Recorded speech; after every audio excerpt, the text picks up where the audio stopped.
All right, what's up, Jay? How we doing, dog? Oh, pretty good. How are you this afternoon? I am amazing. It was a little bit of a struggle getting this going, unfortunately. But I'm very, very happy we're doing it.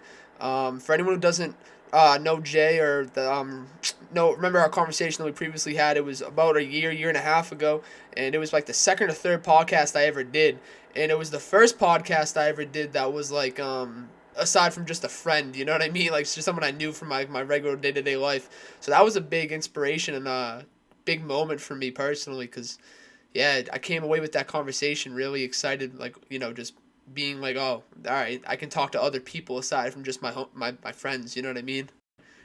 That's awesome. Yeah, so I always appreciate that. Oh shoot, I always appreciate that. Yeah, we were just kind of discussing right before we started how our memory on the topic's a little shaky. So I was gonna have you kind of just go kind of explain the situation and your involvement with the MAPS program, just for the audience. But now that we say it, kind of for myself as ourselves as well, if you don't mind. Yeah, absolutely. Yeah, Uh, so yeah. I uh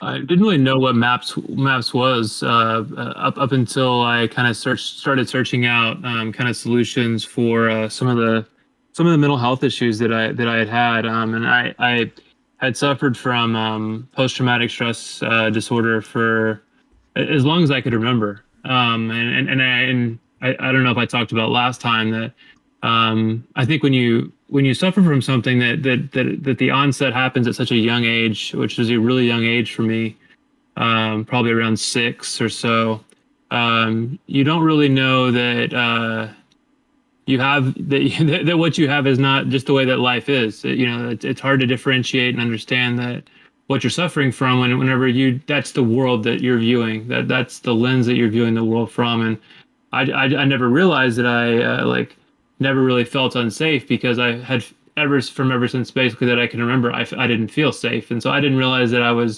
there was a safe feeling out there because there was no relative experience for me to draw back from or to draw on that enabled me to like kind of differentiate the unsafe experience from a safe experience. And so I think even just realizing that was kind of a pivotal point for me. Like, oh, like this isn't just like the way that the world is. I'm actually suffering from something that was caused by traumatic events that happened in my childhood. Um, and so I had tried a lot of different modalities of therapy from EMDR to talk therapy, and then it just happened by chance that I heard about this trial that was taking place. It was an FDA trial to use MDMA or ecstasy to treat PTSD. And so I enrolled in the study. Was fortunate enough to be able to was selected to participate.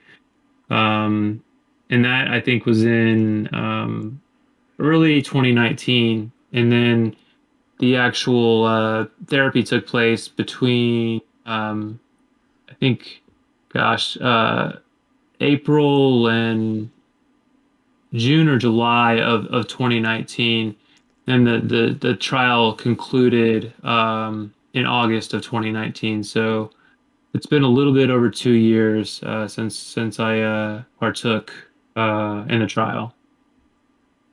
Yeah, I mean, I had heard of the MAPS program, and for anyone unfamiliar with MAPS, it's the Multidisciplinary Association for Psychedelic Studies. It was founded by Rick Doblin, I believe, in the '90s, if I'm not mistaken. And their statement, their goal and mission is to use therapy alongside with psychedelic substances, sometimes Schedule One substances, unfairly scheduled in my opinion, to help with different mental and physical ailments. So when I first heard about, I forget exactly how I came across. I think it was I came across your Instagram page because you had an Instagram page, or you may still have one. And I remember I read a few posts, and I was like, holy shit, like this guy, the way you spoke about in such detail about the experiences and the road to recovery of what you were dealing with, it was like anything I've ever heard before. I thought it was so poetic, and I almost teared up because I was just I didn't know you, but I was envisioning what their circumstances must have been in my head, just as humans do, making circumstances. Um, but it's insane that well, I'm jumping the gun on that one, but yeah, it's just um lost my train of thought. Sorry.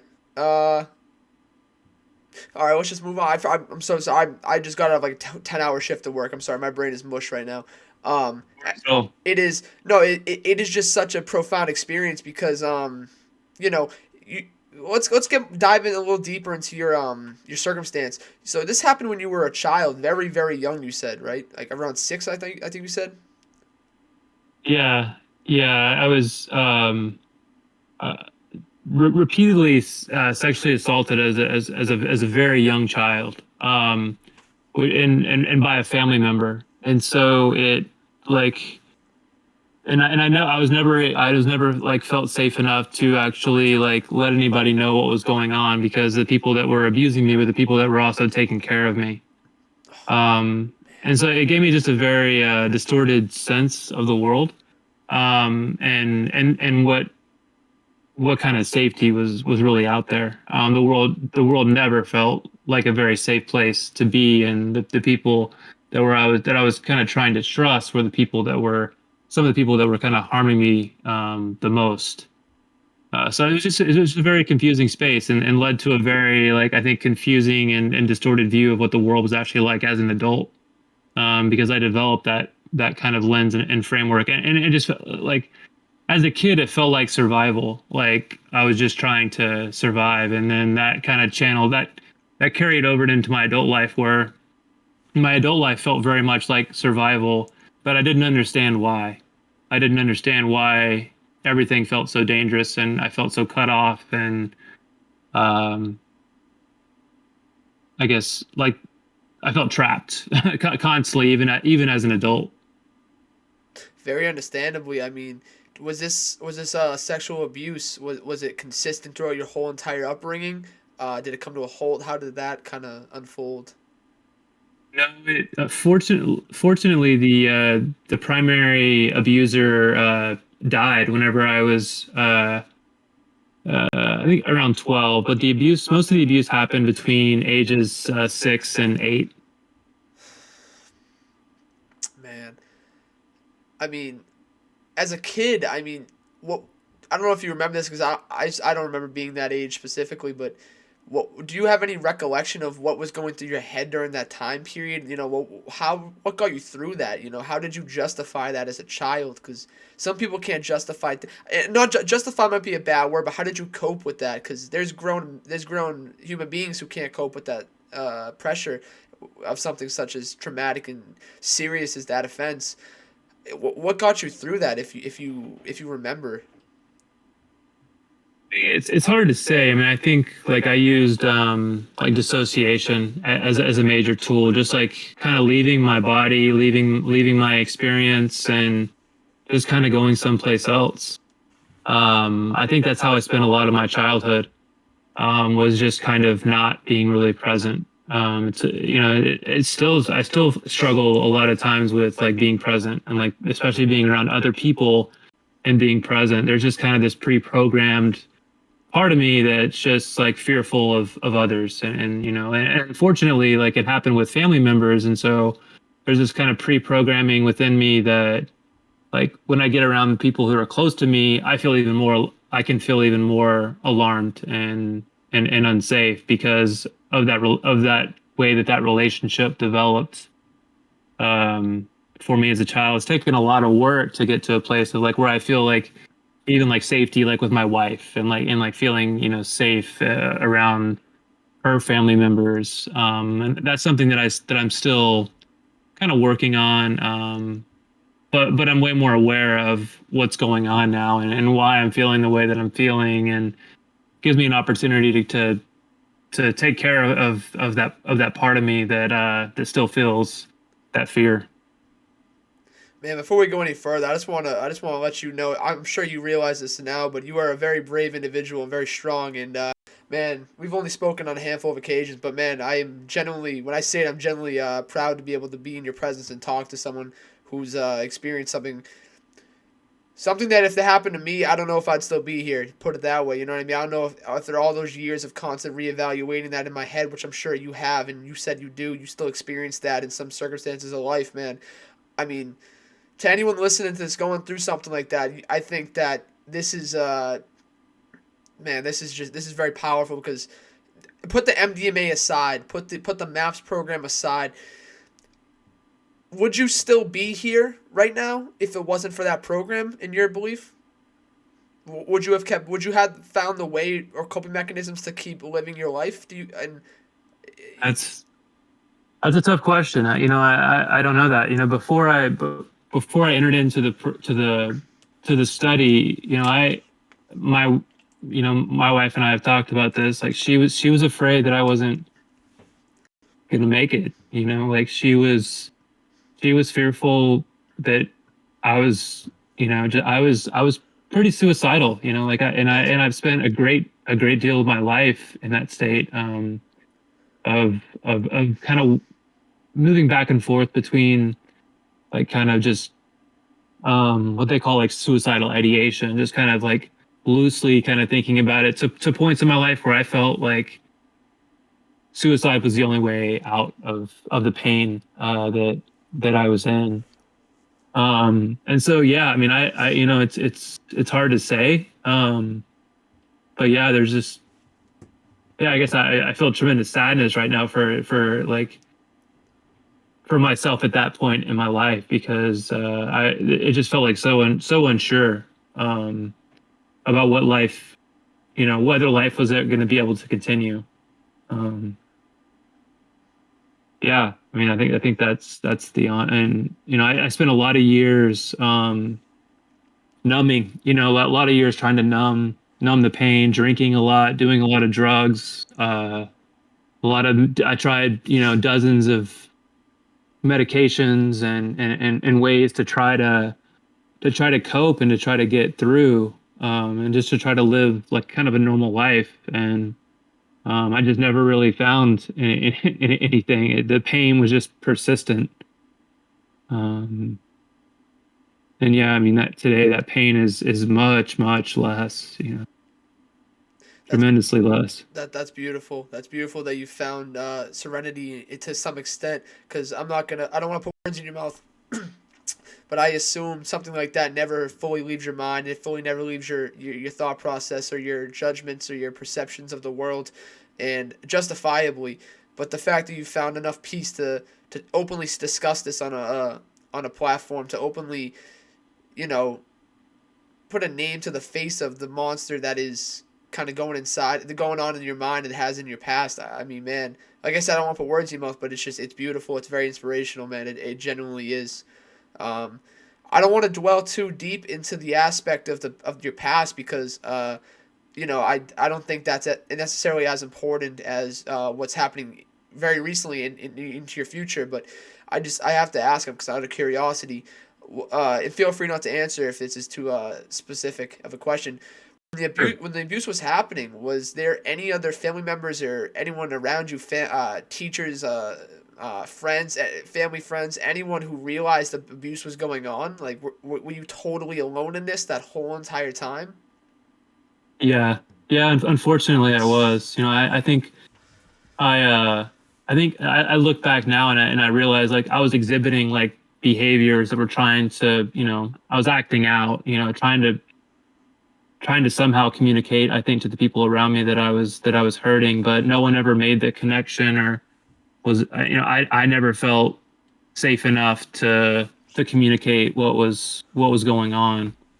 I kind of remember trying to talk to my mom about it as a kid and just really getting shut down, just really getting like met with anger whenever I felt like I was like trying to kind of eke out like what something that was happening, and just like I was just met with anger and shut up, like be quiet, like I don't want to hear what you have to say, was how I felt. Man, I'm not a parent, you know. But I'm not even. I'm not. I'm only 21. You know, I'm not even a full grown person yet. But I don't understand how. Nothing against your mom or your family members. Nothing like. I'm not gonna bad talk someone who's not here to defend themselves.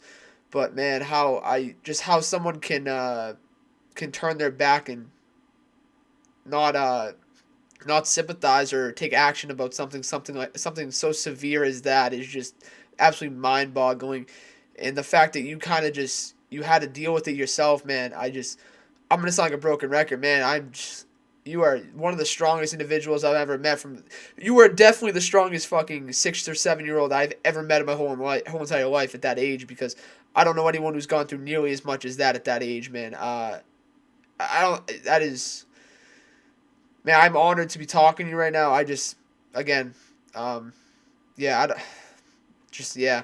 Again, I don't want to dwell too deep in the past because I don't want to focus. That's not what I. I don't think you want to focus on that primarily either. If I had to guess, because it's just, I have stuff in my past, and no one likes focusing on the negative. They like focusing on what's happening. You know what I mean? Um, so you heard about the MAPS program, correct? How did you hear about it? How did you hear about the study? It was actually through a therapist that I was seeing at the time. She mentioned that this study was going on, that they were starting to experiment with some different psychedelic drugs to treat PTSD, and so I was intrigued because I had tried kind of, I don't think I'd had my PTSD diagnosis for very long, maybe a couple of years or so before going into the trial, but I tried a lot of different modalities along the way, and nothing was really helping. Um, and I was in a pretty dark place, pretty discouraged. Felt like I really didn't know what to do, or how to really even begin to heal. And so she told me about it, and it was just this number that I could call and leave a message, and I think provide a little bit of history about and kind of what I was going through. And then somebody called me back, and then we went through this kind of iterative process of a lot of interviews over the course of a couple of months, a lot of medical testing, a lot of like pre-diagnostic stuff for psychiatric evaluation, medication documentation, just this whole process for a few months. The whole time, not really knowing whether I was going to, they can kind of kick you out of the study at any time, so not really knowing whether I was going to be able to participate in the study or not. And then, fortunately, I was able to. But then once you get into the study, it's also 50-50 placebo, and so there's once I got into the actual session, and they gave me the medicine, or the MDMA was administered, there was a 50-50 shot that I wasn't actually going to get the pill. I would still be able to like it's psychotherapy done alongside the MDMA. But yeah, so I was also fortunate enough to receive the actual um, medicine, and then I had 3 medicine sessions were part of the trial.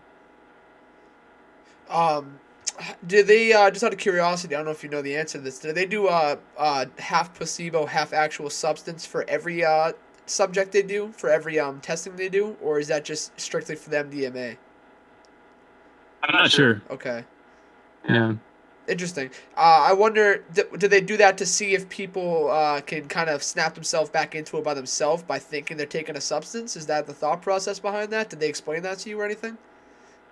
Yeah, I think so. I mean, I think it's just the randomized controlled trial aspect of the study, Okay. of having a control, like just doing, if someone goes through and just does the therapy, kind of is that enough, or how much does the actual administration of the drug have come into play when looking at potential results or benefits from, because it's not only you not only get the psycho-assisted therapy during the MDMA session, but you also get uh, there's also weekly therapy sessions that to process those sessions as well. So it's a lot of really one on one or two on one. There's two therapists that work with you So there's a lot of therapy that happens within the study as well, apart from just the administration of the MDMA.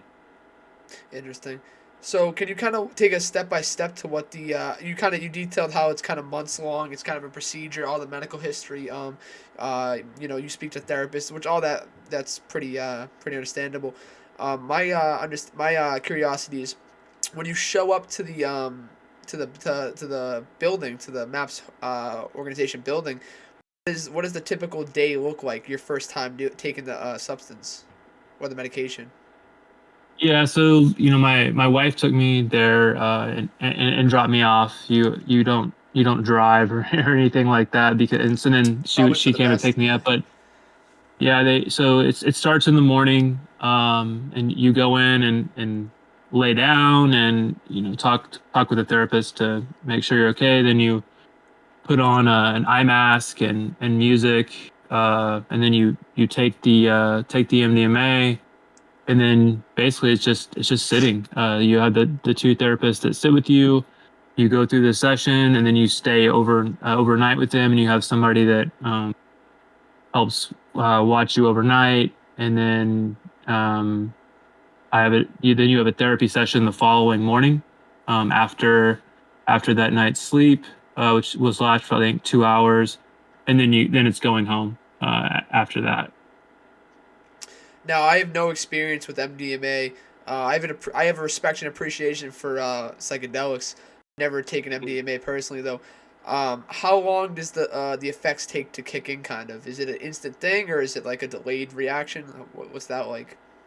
No, it's a delayed reaction. It's about an hour in, before you start to feel the effects, and then I think the way that they do it is you take kind of your first dose, which is I think 100 milligrams, and then once 2.5 hours in, they offer a booster dose, which gives you a higher peak and extends the amount of time that the medicine's active.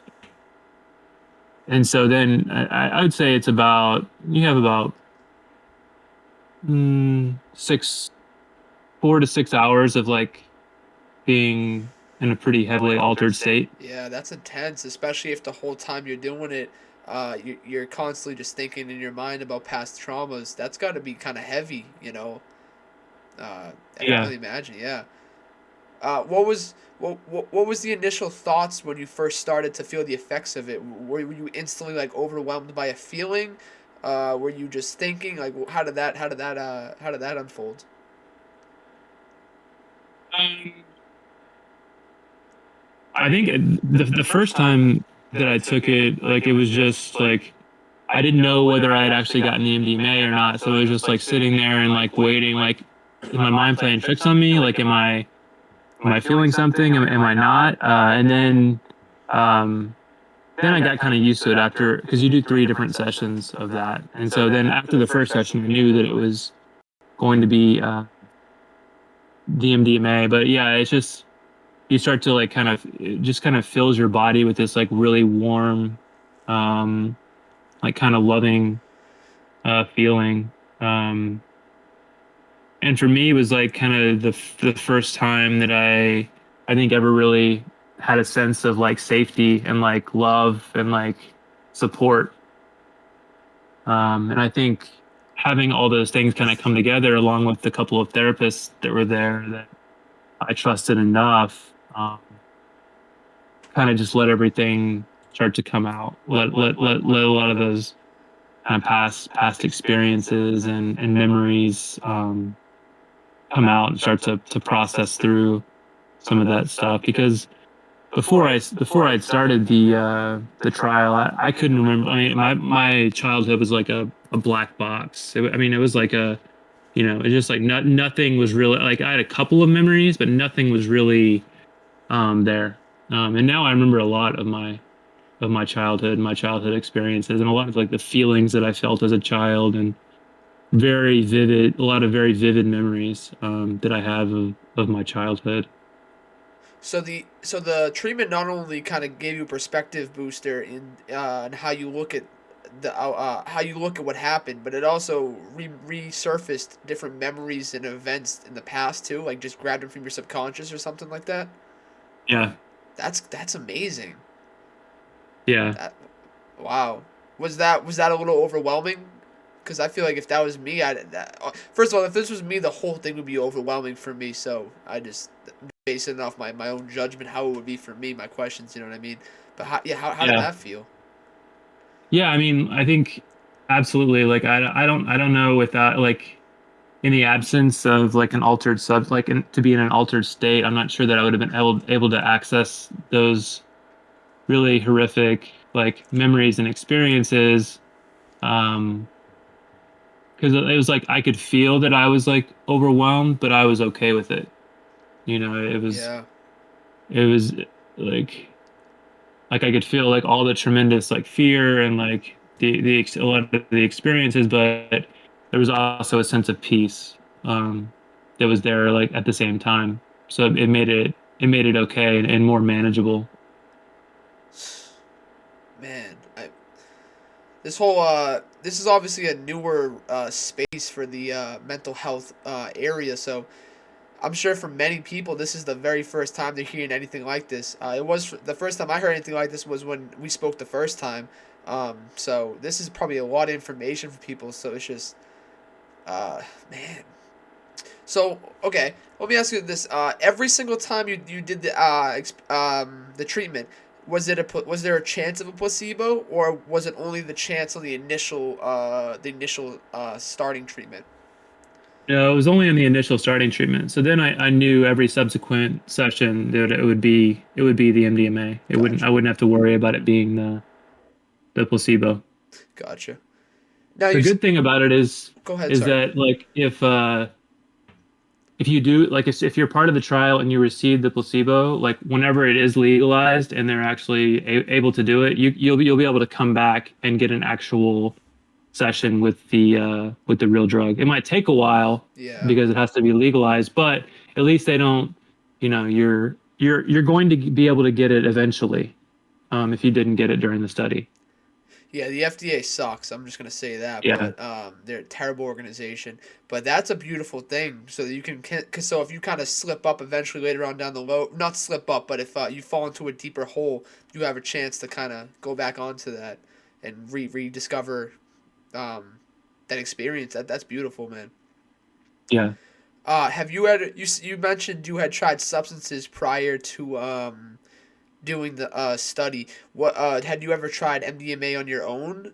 And if so, was it not successful compared to having a licensed therapist in an controlled environment with those variabilities and all that? Yeah, I mean, I had never tried MDMA before the study. I never even really considered it. I didn't know really much about ecstasy or anything like that. I had done some psychedelics like in my teenage years, but never with the intention of trying to kind of go internally. I think a lot of what the difference is like, you know, using them and having an intention on using them in a medical way or in a you know personal growth way is different than using them recreationally. Definitely, that's exemplified with medical marijuana, for instance. I think a lot of people understand the health benefits for mental specifically of medical marijuana, but there's also a big margin of people who just a very large margin who just recreationally consume it just to enjoy the effects. But Yeah. yeah, that's crazy. So you have tried other psychedelics. You never had any. Did you ever have a glimpse of like any eternal conflict being projected to the outside for you to confront on those substances, or were they just so suppressed and you just didn't want to think about them or anything else that they never surfaced? No, I mean, as a teenager, like specifically when I tried LSD, like I had a horrible experience. Like I had a really bad trip, and I think it was a lot of things trying to come through that I didn't really understand. And I ended up actually having to go to the hospital and given a shot to actually calm. Like I was up for days, and I had to go and get a shot to actually calm my body down, and I felt the effects of that like for a really long time. And so it terrified me, and so I never took LSD after that again. But I was also really reluctant to try any kind of psychedelics because that experience was really terrifying. Yeah, that's And very. so Oh, sorry. Go ahead. I'm sorry. and so going into the trial, I was definitely, because I had never really had an experience with MDMA.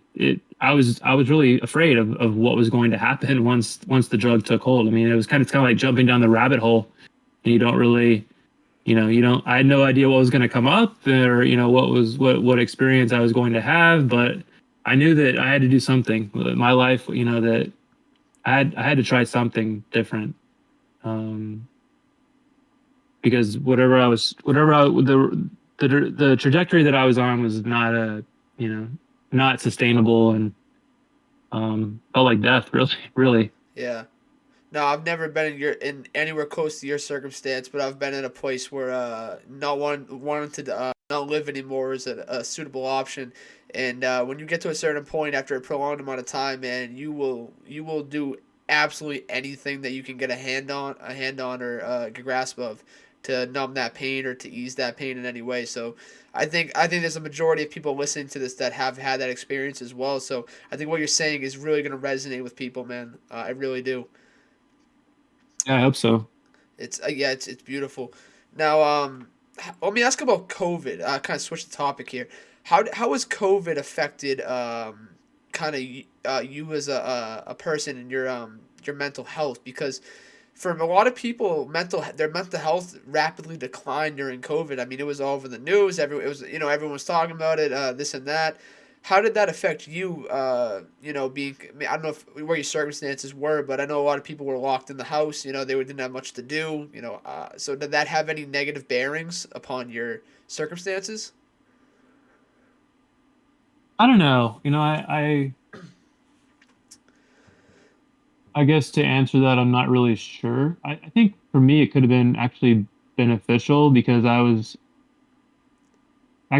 went through a pretty difficult time during COVID, like a really pretty deep uh, depression, and I don't know how much I could attribute it to like my healing, like kind of, and how much was attributed to just what was going on in the world at the time.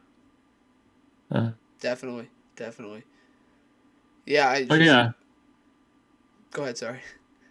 yeah, I guess it would be hard for me to kind of know how much was attributable to COVID, and how much was just kind of the natural part of the healing process that I've been going through. Yes. Now you mentioned that you went through a little bit of let's speculate for instance and say that it was part of your healing experience and your ups and downs because ups and downs would be expected. I assume that maps kind of the therapists and all that. I don't know the circumstances, but I assume they kind of explain how like mental health isn't just a cure thing. You don't just wake up and you're good. You know what I mean? Like you're gonna have pits and valleys. Like you're gonna have days and stuff. So did they ever say like, listen, you might have to come do this again. You might have to do this treatment again, maybe like might not be permanent, or how did that go? No, it was just more of ongoing therapy that I did. They never gave me really any direction about additional sessions, or anything like that. But it, I think, like I had tremendous emotional pain. There was tremendous pain there, and I think that part of my recovery process is like you can't really avoid that part of it, and it was just something that I had to walk through. And I think there's a lot of wisdom that came out of that experience for me.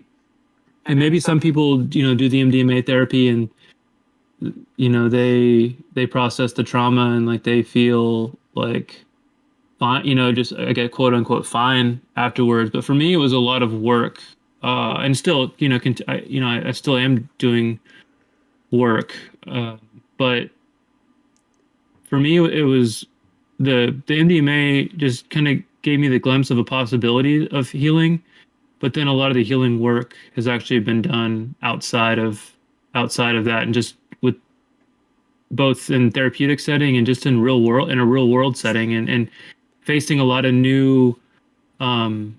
a lot of new situations with a different kind of lens of the world, and an evolving lens of the world. That's beautiful. I'd like to apologize a little bit because I've been really focusing on the MDMA part of the thing. I didn't. That's not me discrediting how much work you've put in and how much you continue to put in. Yeah, I just want to make that known because man, like I said, my respect is through the roof, man. So if I came across that way, like I was mainly worried about the MDMA or the drug side, like I apologize for that. That was not my intention. Yeah, I just want to throw that out there. Yeah. No, I didn't take it like that. I mean, I think that that's, I mean, it's a really interesting part of it. But I guess I just want to, for people who are listening, not to think that like, the MDMA is going to, if if they have PTSD, not having the expectation that just going in and doing these MDMA treatments, you're going to be just, walking out feeling great and healed. I think it's going to be, I would want people to expect that it's going to be a lot of work after that, but really, really rewarding personal work for yourself. Yeah, that's like that's for example if you take this is not bad talk anyone who takes substances like such as this, but if you take Xanax for anxiety or something opposed to just naturally fighting through or with the assistance of a Xanax type medicine and fighting through your mental blockages and your mental struggle and overcoming it alongside help with other factors, it's much more rich and rewarding than just taking a medication every day for the rest of your life and accepting it as your reality. I think it empowers the individual to great amounts. And I think that's what really, again, I'm no psychotherapist, I'm nothing like that, but I think that's really what keeps people mentally in line with like, okay, like I've done it once. If it happens again, if I get an obstacle in the way, I know how to overcome it now. It might not be perfect, but at least I've put in the work. From my experience, that's how I've viewed it at least. Yeah, absolutely. I think you're absolutely right in that. I mean, it's for me, it's slowly built my confidence over time, for sure. That's beautiful. Now, are you in contact with the organization to this day, or after the treatments, did they kind of just okay, tell you to keep talking to a psychotherapist and keep like following whatever procedures they wanted? Did they do like yearly checkups? Do they anything along those lines to keep progress on you guys, the subjects? Yeah. So they've done a couple of different time check-ins. I actually just completed my last one this last week. Oh, congratulations! There was yeah, thanks. There was a final kind of check-in, and where they gathered all the metrics of how I've been feeling over the past both over the past month, and then also since the end of the trial, which was a little over 2 years ago now. But yeah, that was actually um, the final survey that they sent, or the final set of questions that they asked. Now, And, if you don't, oh, go ahead. I'm sorry. It's sorry. and there's It's also very hard talking over the internet because when I'm in person, you know when someone's gonna talk. You know what I mean? You have body language signals, but over the internet, it's just a guessing game sometimes. So I apologize for interrupting you a few times there. Oh, no worries. I was just gonna say that it's also like a lot of medical data that they gather. So medical data that they gather before the trial and then after the trial, which I think is an interesting part, and that interplay of how much your mental state impacts um, your bodily health. Like I suffered from tremendous muscle tension and IBS and headaches, like a lot of body pain. Um, it's hard for me to think about what all those things were, but now I don't suffer really from any of those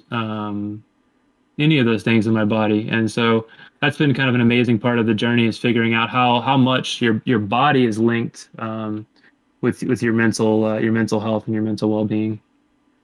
Definitely, man. There's a big duality going on between the mind and the body. It can't be understated. Now, does maps for you? So your situation, yours was because of the sexual assault in your past. Does MAP specifically look for individuals with criteria that meets their like their criteria for the experimentation? No, that's the wrong word. Experimentation is the wrong word for the trials. Or for instance, will they accept like soldiers with PTSD from combat as opposed to a childhood trauma? Is there like a glove they fit in, or they kind of accept people just based on random? I think for the trial that I was part of, it was just people like in the DSM-4, like the guidance for psychiatric or psychological evaluation. It was people that met the criteria of severe PTSD. I'm not sure if they differentiated between people that were in combat and people who experienced trauma kind of at any level of their life. But I know now they are doing specific stuff with combat veterans who suffer from PTSD, which is awesome. Yeah, I heard Rick Doblin talking about that. That's kind of what made me ask if because I didn't know if that was a newer thing that they were doing or if back when you did it, if they that specific um, time frame they were doing specific subjects or not. Just because again I'm not a psychologist, nothing like that. So anything I can learn about it, I'm deeply curious about, man. Yeah, but so, did your family benefit from this, and your wife, or your friends? Obviously you benefited from this tremendously. What was the benefit that your loved ones got from this though? Did they notice a big change in you, and how did that go? If you know the answers to that. Absolutely, yeah. I can't speak for my wife directly. I mean, I just I'm grateful to have her in my life, who's someone who stood by me through, because I know that like uh, whenever I was really struggling, I know it was very difficult on her to watch me, and my behavior was very. I mean, I was a very difficult person to be around. I was very angry, a lot, like very, rageful and controlling with my anger. I really tried to control and manipulate others. Not I wasn't aware that that's what I was doing, but subconsciously, that was one of my like survival mechanisms was to try and control and manipulate others to try and get some sense of safety. I mean, that's what I learned as a kid of trying to do that, and I did that to my wife, and that's something that I had to like recognize that behavior in myself and see that, and to later on apologize and like ask her for forgiveness for doing that, and I know that she knows that I wasn't aware that I was doing that, but it was hurtful, and it was hurtful behavior, and so that was a tough part to acknowledge and kind of work through, but I think it ultimately made our relationship deeper, um, and we it's enabled us to have a level of intimacy and a deeper level of intimacy that I never really thought was possible. Where I'm able to feel safe enough to think about her feelings and feel empathy for her and listen to be there for her now. I can hold emotional space and take care of her in a place where I wasn't really capable of doing that before. Have you met anyone else with severe PTSD that has had similar experiences? Like in any area, like have you been able to relate to anybody personally? Yeah, some. I have met some, but I guess I haven't heard as many people talk about it kind of at the level that I've discussed. Um, and so yeah, I would say not really. I mean, I think all people who suffer from PTSD really have a hard time with any kind of close or intimate relationship. I mean, that's the reality of you don't feel safe enough to let anybody really in and really like close to you. And I mean, and that's terrible. I mean, that's like living in a prison. You're fearful in and of itself, but also you're missing that like really like all those really like human connections that just feel like they feel impossible. Um, and so I would definitely be interested in. But to answer your question, no, I haven't really had too much direct experience with people that have had those things, but I would be very interested in hearing others and seeing seeing what their experience was for sure. Yeah, man. I think having the ability to connect to obviously having a wife, having close friends and family members that's very great, but not everyone's gonna understand what you're going through, especially when it's something so personalized and severe as yours was at some points. So uh, I think it'd be very beneficial for you, and just probably like a big sigh of relief that you could, if you could sit down and talk to someone, or even just shoot a text to someone every now and again, or anyone, not even just you, anyone going through such a thing. I think that would be huge, man. Um, I'm very unfamiliar with the area. Is obviously there's a big uptake in spreading awareness of mental health in the last few years. Have you noticed any big changes in the spreading of information and the connectivity to other people with PTSD? Not in the community that I live in. I haven't seen. I mean, I think there's been just a lot of social issues that have been at the kind of the forefront, but I haven't really noticed too much about that specifically pertains to PTSD. I'm still trying to figure out kind of what my role is, like where I can kind of fit in, and I would love to help in any way that I could of spreading awareness or yeah, contributing in any way that I can. But I haven't really found that space um, where I live right now, which is the central part of Colorado. So So this is might be a long shot. Do you know if Maps has any program that does that, that kind of lets you kind of like support groups or things along those lines? Have you ever thought about looking into that, or have they ever mentioned anything like that?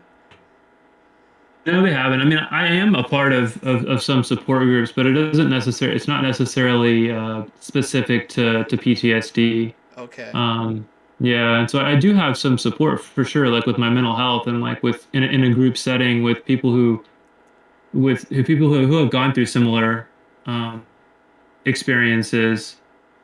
Um, yeah, but no one that's kind of gone down the same like therapeutic route that I have. Yeah, it's yours is everyone's case is personalized to their own, but childhood traumas and oddly it's a very specific genre of trauma, and man, if you're just going if you have someone who has bipolar disorder, I mean, how much can you really relate to someone who has something that is completely different? Mental health, saying that term is such a blanket term, and I say it myself just for convenience factor, but we really need a new classification system for the spreading and the discussion of mental struggles. Yeah. It's it's nuts. Jay, well, man, I literally can't put into words how grateful I am to have this conversation with you. Not once, but twice, man. How grateful I am that you're still here, man. That you're able to speak about these things. Um, I've said it twice, three times. Right, man. My respect for you is through the freaking roof, man. Um, I think you're. I think this is that if this podcast, this episode, this whatever this conversation can affect one single person going through anything like this, man, I think that makes this whole entire thing worth it, because uh like I said, I don't know the circumstances of how you went through things or how you dealt with them. I can only base it off my experiences with mental problems, mental struggles personally. And man, if I was going through something and I heard someone say, "Listen, I got through this. It's possible." Uh, man, that would have done something freaking crazy for me. It's Yeah, just that's the hope. That's the hope for sure. yeah, that's a beautiful hope. Now let me ask: do you still have your Instagram page going?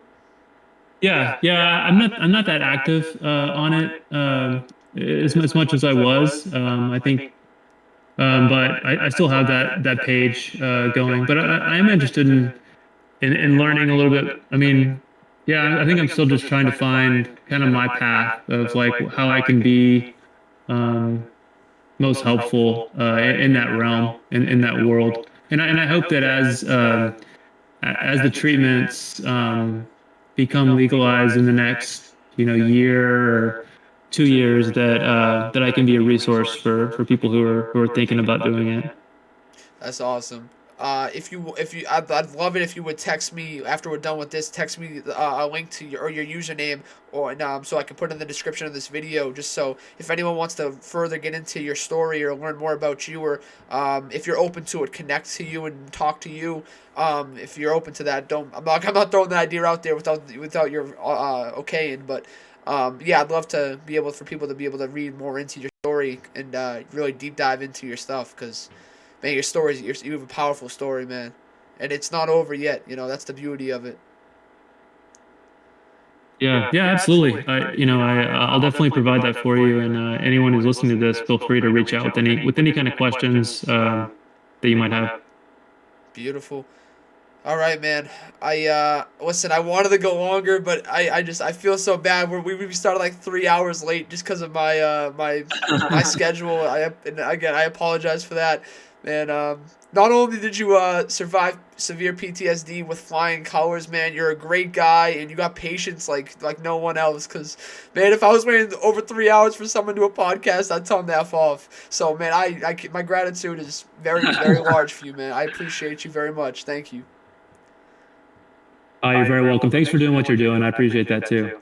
Absolutely, man. It's literally my pleasure. It really is. If this is a just blanket announcement. If anyone else has any other stories about mental health or any struggle going on, please feel free to email me unfilteredinformation@gmail.com. I would love to talk. I'll talk to anyone about anything, but it's specifically this kind of topic because there's so many people in this world going through shit that they're scared to talk about, not because of because they're weak, but because of societal norms and rejections and just man. Look, Jay doesn't have his face up right now. I don't care if I'm looking at a blank screen. I just want to engage with you. I want to hear your story. I want your story to inspire other people. That's what it's all about, man. It's man. You got a hell of a story going, man. I can't wait to see what the next chapter holds. I really can't. Is there anything you want, any final remarks or anything you want to plug or shout out, anything you want to do? Feel free to do it now.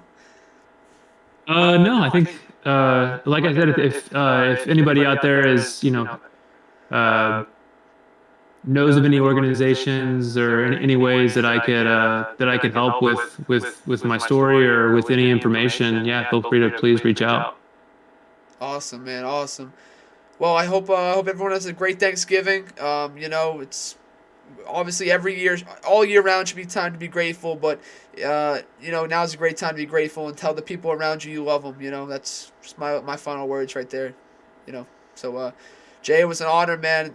Thank you for letting me not do this once but twice, and I hope the audience got something out of this. I know the audience will get something out of this because it was so powerful. Yeah, man, I appreciate you very much. So thank you very much, man. Thanks, you too. Have a great Thanksgiving. You too, man. All right, thank you everyone for watching. Hope you guys have a great rest of your day.